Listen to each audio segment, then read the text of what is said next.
नकदी अर्थव्यवस्था, cash economy. आइए जानते हैं कि ये सुर्खियों में क्यों है। 8 नवंबर 2021 को नोटबंदी के 5 साल हो गए। इसी तारीख को वर्ष 2016 में भारत में 500 और 1000 के कागजी नोट का वैध मुद्रा का दर्जा समाप्त कर दिया गया था।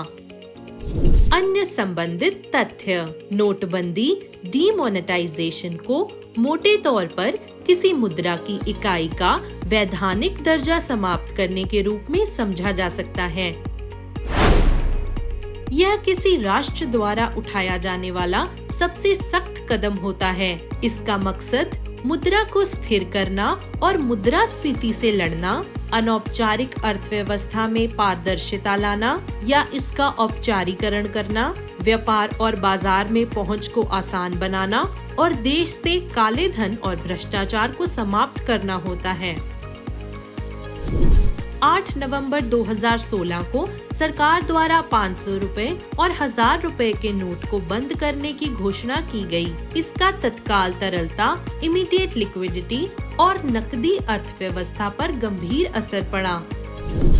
नकदी अर्थव्यवस्था क्या है और लोग नकदी को क्यों प्राथमिकता देते हैं? नकदी अर्थव्यवस्था को एक ऐसी आर्थिक प्रणाली या उसके एक हिस्से के रूप में परिभाषित किया जाता है जिसमें कार्ड, डेबिट और क्रेडिट कार्ड, बैंक हस्तांतरण आदि जैसे उपकरणों के बजाय नकद, मुद्रा या सिक्कों में वित्तीय लेन देन किया जाता है। निम्नलिखित कारणों से नकदी को प्राथमिकता दी जाती है।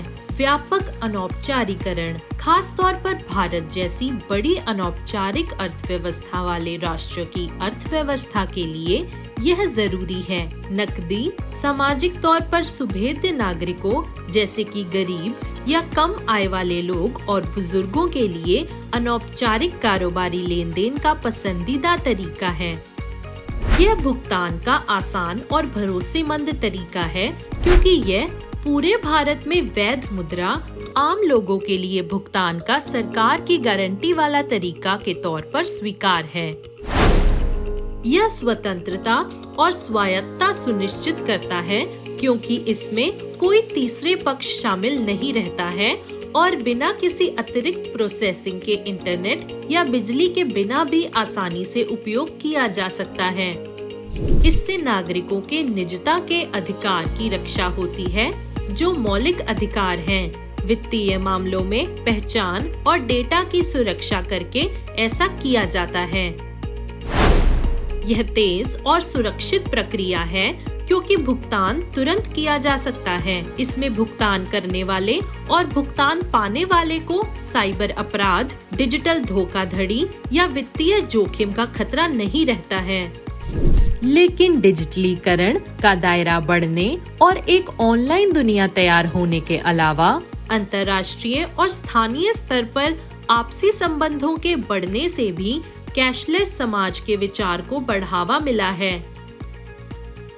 नकदी अर्थव्यवस्था पर नोटबंदी का असर। नकदी और जीडीपी अनुपात या चलन में मुद्रा CIC 4-5 और जीडीपी अनुपात कैश टू जीडीपी रेशो और CIC टू जीडीपी रेशो। शुरू में इस अनुपात अर्थात जीडीपी में नकदी का अनुपात में गिरावट दर्ज की गई। हालांकि अब इसमें रिकॉर्ड स्तर की बढ़ोतरी दर्ज की गई है। एक समय पर ये अनुपात 12% से भी नीचे ऐतिहासिक कमी चला गया था, लेकिन ये अब 14.7% तक पहुंच गया है। नोटबंदी से पहले ज्यादा मूल्य वर्ग के नोट 500 और 1000 रुपए के नोट का हिस्सा 86% था, जो फिर से 85.7% 500 और 2000 पर पहुंच गया है। इसी बीच डिजिटल भुगतान को मुख्य धारा में शामिल किया गया है। अकेले अक्टूबर 2021 में 7.71 ट्रिलियन रुपए के 4 अरब से ज्यादा लेन देन हुए। कैशलेस सोसाइटी की ओर बढ़ने के क्या फायदे हैं? वित्तीय समावेशन, फाइनेंशियल इंक्लूजन। डिजिटल अर्थव्यवस्था को संचालित करने वाली तकनीक की मदद से समाज के सभी वर्ग की भागीदारी सुनिश्चित की जा सकती है। इसमें उन लोगों को भी शामिल किया जा सकता है जिन्हें पारंपरिक बैंकिंग व्यवस्था में शामिल नहीं किया जाता। उदाहरण के लिए कैशलेस अर्थव्यवस्था को बढ़ावा देने से प्रत्यक्ष लाभ अंतरण DBT 4-6 तंत्र में रिसाव को कम किया जा सकता है। काले धन वाली अर्थव्यवस्था के विकास को हतोत्साहित करना। कैशलेस समाज बन जाने से लेन देन अधिक पारदर्शी हो जाता है और इस तरह लेन देन की निगरानी की जा सकती है। यह अप्रत्यक्ष रूप से काले धन वाली अर्थव्यवस्था के विकास को हतोत्साहित करता है। उदाहरण के लिए हमेशा डिजिटल लेन देन होने की वजह से मनी लॉन्ड्रिंग बहुत मुश्किल हो जाएगी। जाली नोटों के उपयोग पर रोक लगाई जा सकती है। जाली मुद्रा की छपाई के कारण केंद्रीय बैंकों को सुरक्षा वाली सुविधाओं को अपडेट करते रहना पड़ता है और असली या वैध नोटों को लेकर लोगों के बीच जागरूकता पैदा करनी पड़ती है। कैशलेस अर्थव्यवस्था के माध्यम से इस तरह की जरूरत खत्म हो जाएगी। छपाई और लेन देन की कम लागत। मांग को पूरा करने के लिए केंद्रीय बैंकों द्वारा की जाने वाली मुद्रा की नियमित छपाई को कम किया जा सकता है। साथ ही कागजी नोट को संभालने, उसके रखरखाव और जमा करने के मुकाबले इसमें कम समय लगेगा और खर्च भी कम आएगा। कैशलेस अर्थव्यवस्था को अपनाने में क्या चुनौतियां हैं? जानकारी का सीमित होना, क्योंकि भारत के कुछ हिस्सों में अब भी बैंक के बिना लेन देन होता है और वित्तीय लेन देन के मोर्चे पर हो रही प्रगति के बारे में उनको कुछ पता नहीं है, जैसे कि UPI 4/7, मोबाइल बैंकिंग वगैरह को अपनाने के बारे में उन्हें कोई जानकारी नहीं है। वित्तीय साक्षरता का पर्याप्त नहीं होना। राष्ट्रीय वित्तीय शिक्षा केंद्र 4-8 के निष्कर्ष बताते हैं कि केवल 27% भारतीय ही आर्थिक रूप से साक्षर हैं। कैशलेस अर्थव्यवस्था को सही से नहीं अपनाने की यह बड़ी वजह है।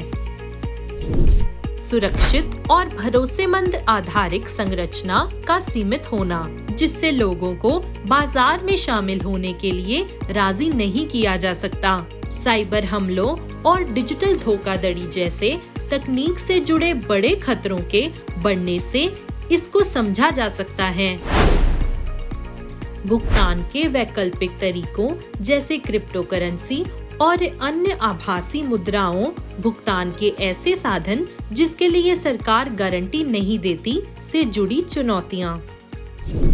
वित्तीय सेवाओं की कम उपलब्धता, क्योंकि भारत का वित्तीय समावेशन सूचकांक FI इंडेक्स 4.9 मार्च 2021 तक 53.9 था। इसे RBI द्वारा जारी किया जाता है। इसके उप सूचकांकों के तौर पर वित्तीय सेवाओं तक पहुंच, उसके उपयोग और उसकी गुणवत्ता को शामिल किया जाता है। अगर कैशलेस अर्थव्यवस्था का पूर्ण दोहन नहीं होता है तो पहले से डिजिटल दुनिया में मौजूद खाई वित्तीय पहुंच और विकास में भी दिखने लगेगी। आगे की राह। भुगतान के नकदी और गैर नकदी तरीकों से सभी लोगों के लिए अलग अलग फायदे और चुनौतियां हैं। ऐसे में नकदी अर्थव्यवस्था को छोड़कर आगे बढ़ने की प्रक्रिया धीरे धीरे और संतुलित तरीके से पूरी होनी चाहिए। भुगतान के लिए एकीकृत नियामक व्यवस्था। एकीकृत नियामक व्यवस्था बनाने से यह पक्का किया जा सकेगा कि कैशलेस व्यवस्था में संक्रमण, ट्रांजिशन सही ढंग से हो। साथ ही यह प्रक्रिया सुरक्षित, तेज और किफायती भुगतान प्रणाली बनाने पर केंद्रित हो। वित्तीय प्रणाली को व्यापक और गहरा करना। वित्तीय साक्षरता और वित्तीय समावेशन पर एक साथ और एकीकृत तरीके से काम करने की जरूरत है। सक्षम बुनियादी ढांचा तैयार करना। उपयुक्त प्रौद्योगिकी तक आम जनता की व्यापक पहुंच हो, यह पक्का करने के लिए ज्यादा रफ्तार वाले इंटरनेट और दूर संचार नेटवर्क की पहुंच बढ़ाने की जरूरत है। उदाहरण के लिए भारत नेट परियोजना, भारत नेट प्रोजेक्ट को तेजी से पूरा करना।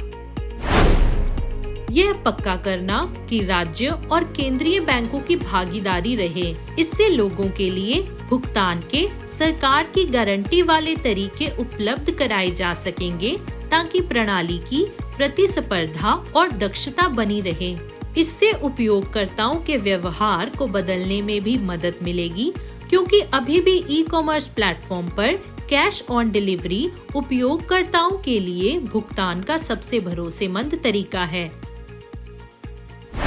वैश्विक दृष्टिकोण अपनाना। वैश्विक स्तर पर डिजिटल मुद्रा क्रांति के साथ भारत को यह पता होना चाहिए कि विश्व में क्या हो रहा है। फिर सुरक्षित लेन देन सुनिश्चित करने के लिए वैश्विक दृष्टिकोण अपनाना चाहिए।